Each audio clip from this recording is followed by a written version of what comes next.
And then another big fright, another big setup from the police. Great train stoppers situation. Well, this is, I don't know if you'd be getting the wind on this video, but this is where the lad had his caravan. And so I had a lot of rubbish under the caravan.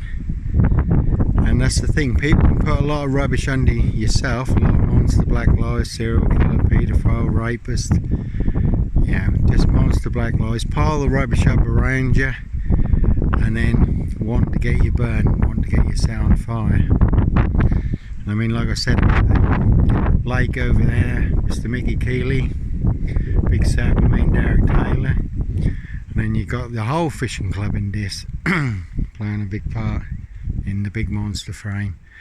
But it's like the guy in Bristol who they set up as a paedophile, which he wasn't, and then yeah, he'd report that there were children among adults taking drugs and drunk. So then those adults sent the youngsters over to wreck his garden, his hanging basket. So he took a picture of them damaging and vandalising his garden. So then they reckoned that he was a paedophile because he was filming children wrecking his garden. And the police arrested him even though he was the target and he was the victim. And this is so often the case. You can be the target, you can be the victim in a big police frame, discounsel all their spies, cronies and informers, all their monster black lies, and they can just pile all the rubbish up around you.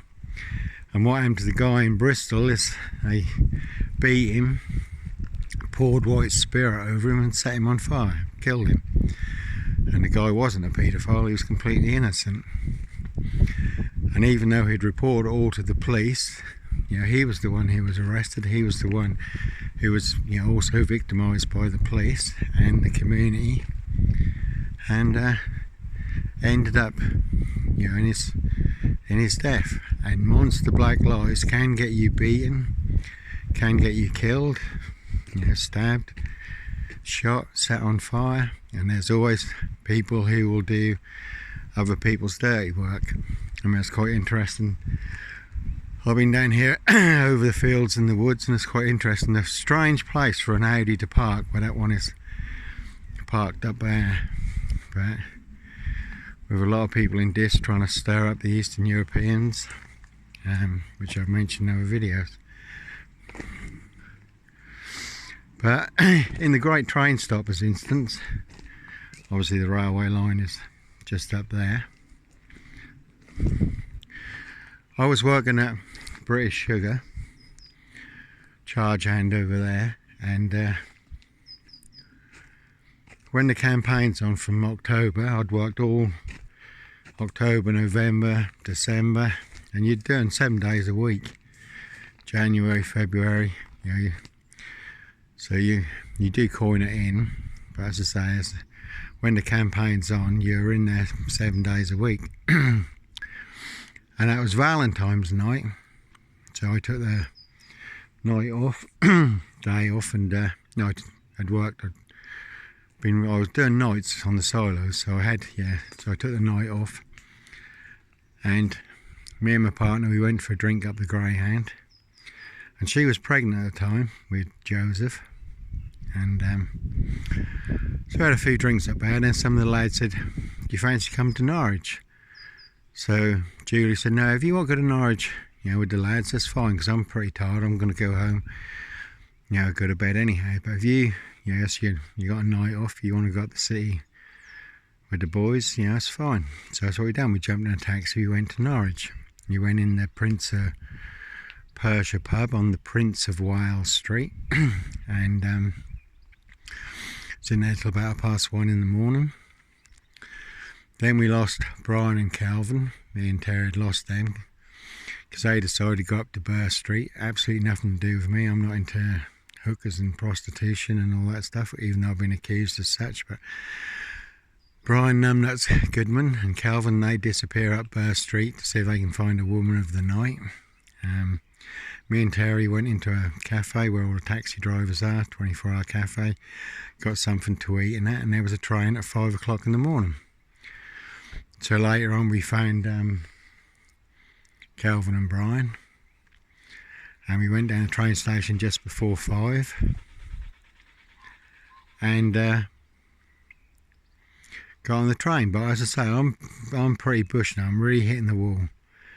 So I've only got a £50 note on me. I ain't been on a train for ages. I didn't know there was ticket machines, so I wouldn't have stuck a £50 note into a ticket machine. But you can get tickets on the train. And I'm in front of Terry, Calvin and Brian, and we aren't being rowdy. We're just going home after a good night. So we go on the train, go enter the guard's van, which is half a guard's van, and then it's a small half a carriage. It's only 10 paces long. But there's a heater there where they normally put the wheelchairs and so forth. So I lay down by the heater. I think, well, at least I can get, train ain't leaving yet, and it's half an hour to this, so I'll just lay down by the heater, for half an hour, just get my head down for a bit. So I'm there asleep, doze off. Brian and Terry are sitting at a table, and then I woke up. I'm laying on my side with my back to the walkway behind me, the carriage behind me, and I got this big hand grip of my shoulder, and he went, "Have you got a ticket?" And I just woke up. I said, "No." He didn't say, "Do you want a ticket?" or "Are you all right?" He just said, "Have you got a ticket?" And I said, "No." He said, "Right, I'm putting you off at the next stop." I said, "Well, you can if you want, mate. I live there." So he said, "And I'm a policeman." So I said, "Well, whoop-de-doo." So anyhow, I woke up and I started to get up to sort out, I'd get a ticket. And I'm just starting to get up, and I'm not under arrest. I haven't been cautioned. I haven't caused anyone any problem. He goes, "Stay down," and he tries to shove my face into the heater. So I thought, I'm not having this. So I used my legs to push up, and he's now fully on my back. And this guy, like, is 6'4". He's Mark Simpson, motorcycle transport copper, not in uniform.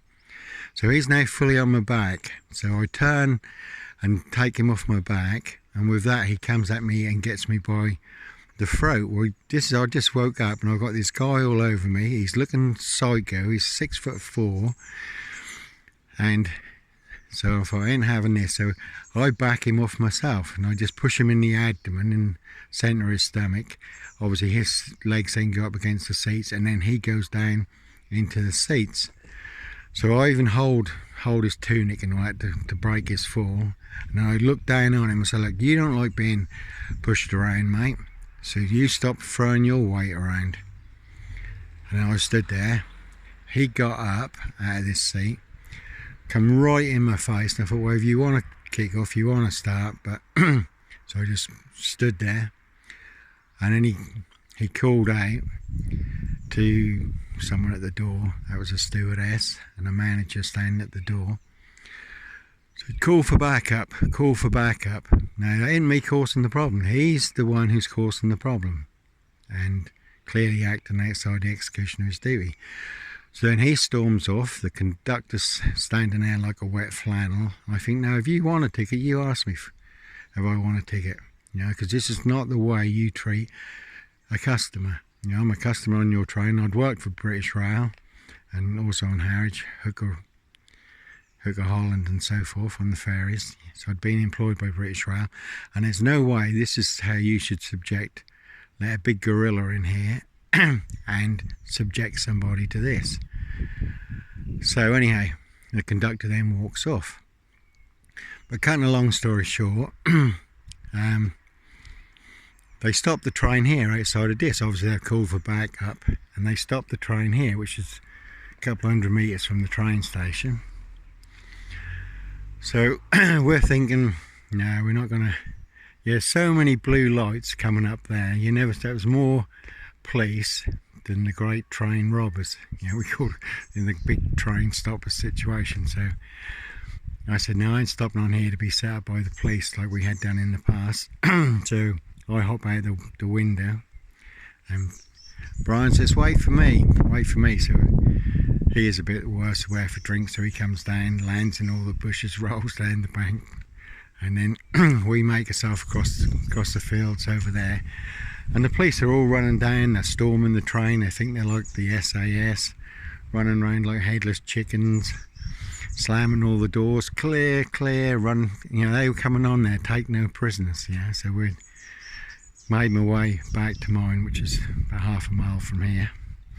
And what was funny too, I said to Brian that we'll double back, because they won't expect us to double back. And he says, no, they won't catch me. I said, well, I'm going to double back, because they won't expect that. So Brian carries on, hides in these bushes. I see the police van with the dogs pull up right near him.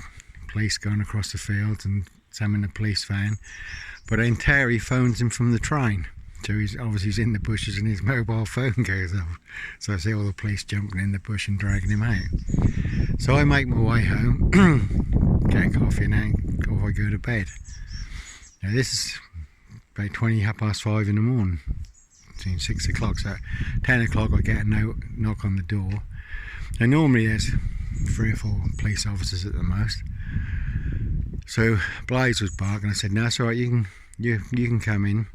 And he said, yeah, the first police officer, he said, you know why we're here, don't you? And I said, well, I hope you all come round for breakfast. Now I'm just standing there in my wife fronts, and I hear this police officer turn behind him and say, he goes, cover the back, get round the back, cover the back. And so I said to the sergeant, I said, where does he honestly think I'm going to be running around this in my wife fronts, honestly? So went upstairs, got dressed, going to take him to the police station. So I say to the sergeant, when I walk out of the house, 13 police officers and CID is what they'd sent to arrest me. I never knew there were so many police in Norfolk, but 13 police officers with CID. And I said, well, hey, this is a big show of strength, innit? And obviously this police had told them supposedly I was the mad psycho serial killer, etc. So they had come in strength, but again, not the case. And I say, I went to court. First time I was found guilty because the judge said I show no remorse. And I said, no, I don't show any remorse because I didn't do anything wrong. I said, if I walk out of this court, mind my own business, and someone jumps on my back, I will remove them. So no, I don't show any remorse, because I committed no crime. He was the guy who was the problem. So I appealed and I went to Crown Court. I forget what they found, a loophole in something. But the Criminal Review Commission took up my case. And obviously they are ex-judges and lawyers or so forth in the Criminal Review Commission. They looked at my case and they said clearly it was battery against myself. According to the evidence of his own witnesses, this police officer had acted outside the execution of his duty, and I should be fully acquitted. So we went back into Crown Court, red robe judge, but the red robe judge claimed that I used too much force to remove this Mr. Simpson from myself. I say 6'4", motorcycle copper, big block, but apparently I used too much force because I say his legs were against the seat. It didn't take a lot to push him to put him down in the seats. And so the case went against me and I was found guilty. So one big stitch up, they couldn't allow me to take down Anglia Railways, the transport police, the unjustified findings of the magistrate court and all the rest. And I even, as I say, I broke his fall. I held his tunic when he was going down in the seat to break his fall, but he lost a button off his shirt.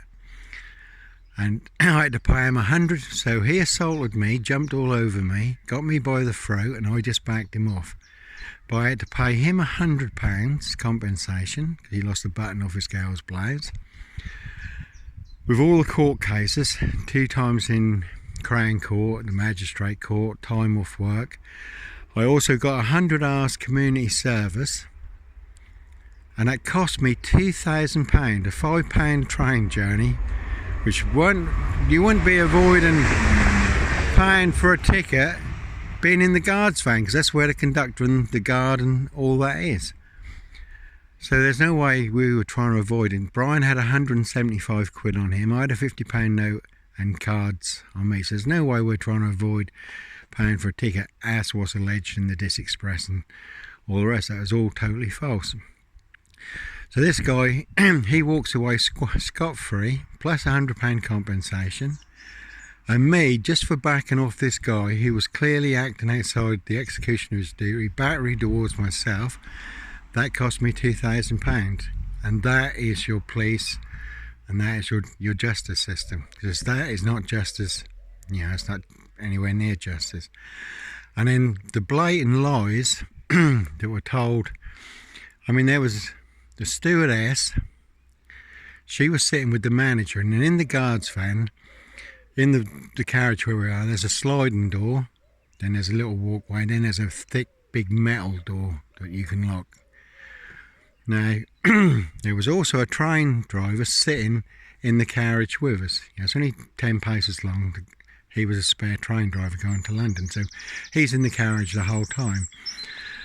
Now, Mark Simpson reckoned that me and Brian went to this door, which was the first door is a sliding door, it doesn't lock, so he would have had to forcibly hold that door, claiming that we tried to force our way through this door and were making threats of violence and abuse and so forth. But it's all a lie, because the train driver was sitting right next to that door. So, again, this is a complete false statement by Mark Simpson, the transport police officer. Now, the other interesting thing is to say the stewardess was sitting in the guard's van. There's a little guard's room in there. She was in there talking to the manager. And now she claimed that she saw me swing for Mark Simpson, and she didn't know if the punch connected with Mark Simpson or not. But it's absolutely, that again, completely false statement. And she weren't even in the carriage. She was sitting through two closed doors in the guard's van, so she weren't even in the carriage when the incident took place. No mention of this in Mark Simpson's statement or the train driver's statement. So how people can take a stand, and I did represent myself, so I didn't have the money for a barrister, and I pointed this all out clearly to this red robe judge. How can this be true? She weren't even in there, and yet she's making this statement that I threw a punch that's not seen by the train driver who was sitting in there, not mentioned by Mark Simpson, with his stitch up and all the rest. How can these people, and there's no way, Brian remained in his seat, I remained at the other end of the thing. There's at no time did we approach, the door to the sliding door, which is the first door. And so this is all totally false. Are you really letting this fly in your court that people have taken the oath and making such blatant lies? And then to top things too, there's CCTV cameras at the on the platform, and I don't know if it would have been on the train, but I requested the CCTV footage to show that we walked on the train normally, we weren't being rowdy, weren't drunk and disorderly, weren't causing any situation. I walked in front of Brian, Terry and Gavin, went into the carriage and took a lay down by the heater just to stretch out. And now I went to Norwich, and that's where the CCTV office was, and I went and said, is there a tape for that night? He said, yeah, the transport police came and took it. But then the transport police claimed that on this night just happens that the CCTV cameras, they weren't working, even though they had taken the tape that would have helped my case. But again, concealing evidence saying that the CCTV wasn't working and there wasn't any tape. So like I say, frames and fixes. And the reason we left the train is, we'd had an instance where there was 3 of us in Mere Street against 11 police officers, which I've covered in other stories. And they attacked me from behind and were banging my head on the wall, and coming into me really rough, which I've covered before. And the one who was roughing me up the most, even though I was handcuffed too, the only way I could back him up back him off was I need him in the groin. Said on my police report it says bruising to his inner thigh. And this went to a 2-day trial at Thetford. 1 day at Thetford, 1 day at Swaffham. They brought in a special judge. So there's 11 police officers there. Now you would have thought one police officer had written one statement and made 10 photocopies. Their case was so watertight. And the duty solicitor said to me, Johnny, you're looking at 6 to 12 months. Now the only thing I can advise you, whatever you do, don't appeal and go to Crown Court, because you'll get double the time. You know, so I said, well, we'll see. But what these 11 police officers had overlooked was a man standing in the shop doorway.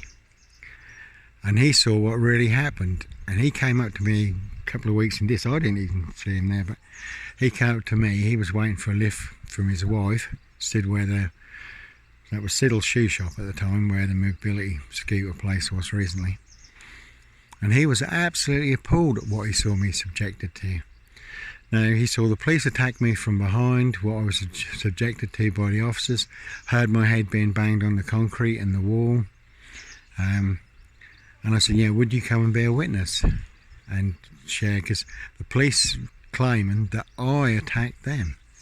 And I was trying to kick and headbutt them and punch them, which was never the case. But that was what was in their statement. He said, you never done that. I said, I know I didn't, but that's what's in their statement. And, you know, we'll be looking at time. So would you come and be a witness? He said, yeah, I would. So when we're at the court, and when the barrister for the police and this duty solicitor worked for the same company, and when I said that I'd got a witness who could prove that their statements were false, and just explained they'd overlooked a man standing in the shop doorway who's a credible witness, and you know, we can prove that they're lying and they attacked me and I never attacked them. He disappeared. Obviously he went to see the barrister to say, you're going to be in deep water. If these 11 officers take the stand, they will be committing perjury. And so I go in and say there's a special judge being brought in, and the judge says, oh, there's mistakes been made, you know, on both parts, blah, blah, blah. But the police have dropped the case. You're free to go, Mr. Botwright. I thought, well, that's all right then. So like I say, I had need a police officer in the groin in self-defence to back him off, the one who was roughing me up the most. How many people have need a police officer in the groin, says bruised into his inner thigh, and walked free out of court? Why? Because that was one big setup to make me disappear. And what was the real shame, again, the real injustice in that, because that was me, Gavin and Brian. Gavin's solicitor had told him to plead guilty. We'd put our pleas in before, was not guilty, me and Brian, but Gavin put in a plea because he'd got previous as guilty. And all Gavin done, he'd come to find me and Brian. My partner had sent him out to find me and Brian. We were up the Greyhound, went to get our bikes from, you know, behind the waterfront in the sun. And when it all went off, this policewoman's hat got knocked off. You know, when they were trying to arrest Brian, Brian didn't, you know, put hands on the policewoman. It just happened that her hat fell off. So all Gavin done, bless him, all he done, he put this policewoman's hat on, and he was laughing, and he said, "Botty," calling out to me. He said, "I've joined this police," and laughing. So other officers charged him down, dragged him by the hair down the side of a police car, took off a fixed wing mirror on a police car, which he was charged for criminal damage against the police car. And when I challenged the police about that, I said, "How can you charge Gavin for that? You dragged him by the hair down the side and rammed his head through that fixed wing mirror. That's what took the wing mirror off." And they just laughed and said, "We don't think we're going to pay for it." So Gavin's case had to continue because he had put in a guilty plea. But that was all he'd done, is put on a policewoman's hat, been attacked by the officers there, dragged down the side of a police car, charged for criminal damage to a police car. Police claimed that he'd attacked them and all, put in all their false charges against Gavin. Me and Brian, thinking Gavin's going to get released too, we went over the pub, near the court, just waited for Gavin to come out. He never come out. He went down for 11 months. Now he'd got a young daughter with Lisa, well in love, sorted his life out, had a young daughter Katie, and now he was gone down for 11 months. He served 8 months, and for every day he sat in that cell thinking of the 2 coppers who had set him up, that when he came out he was going to make their wives widows. That's all the hate in him for these officers that had set him up. That's all his mission in life was now, to make their wives widows. And when he came out of prison, I had to sit with him and stay with him and stop him from going and making two wives police widows, because that's exactly what he wanted to do. Such was every day he was consumed by the way the police had set him up. And that, that's what is so wrong in a police frame. And the police courts, they all work together, and you can find yourself in a black box at the Bacon SS Pork Farm, Dr. Death's Black Pig Pen, all on fabricated evidence. Can set you up as a serial killer to be hunted, to take a big hit or disappear, to Dr. Death's Black Pig Pen. Their masters are changing things with the Freemason fraternal, the hierarchy. If they want you disappeared, any black frame fixed assassination will do. So like I say, that is pretty out of order. Anyhow, God bless, and we'll speak again soon. Bye.